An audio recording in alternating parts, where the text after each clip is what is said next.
Batman affronte enfin la version la plus terrifiante de l'épouvantail. À plus de 2400 km de Gotham, un homme marche pieds nus au milieu d'un immense champ de maïs. Il fredonne doucement une mélodie inquiétante. Cet homme, c'est Jonathan Crane. Mais ce n'est plus le Scarecrow que Gotham connaissait. Son nouveau visage est un cauchemar vivant. Une tête de poupée déformée, des yeux remplacés par des gros boutons noirs et une bouche grossièrement cousue. Un visage si effrayant qu'il semble impossible de savoir où s'arrête le masque et où commence le monstre. Deux fermiers l'interpellent. Crane leur parle calmement, comme s'ils étaient de vieux amis. Puis il révèle un secret que personne ne devait connaître. L'un des deux entretient une liaison avec la femme de son meilleur ami depuis des années. La peur s'installe, la méfiance devient colère. Et lorsque Crane souffle la fumée de sa cigarette, ce n'est pas du tabac qui s'échappe, c'est son gaz de la peur. En quelques minutes, les deux hommes sombrent dans la paranoïa.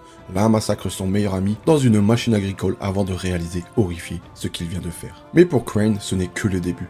Partout où il passe, les corbeaux apparaissent. Des corbeaux qui semblent lui obéir. Des corbeaux qui sèment la mort. Arrivé à Gotham, il frappe encore plus fort. Manipulé par leurs peurs les plus profondes de son esprit, Jim Gordon se suscite sous les yeux d'un Batman impuissant.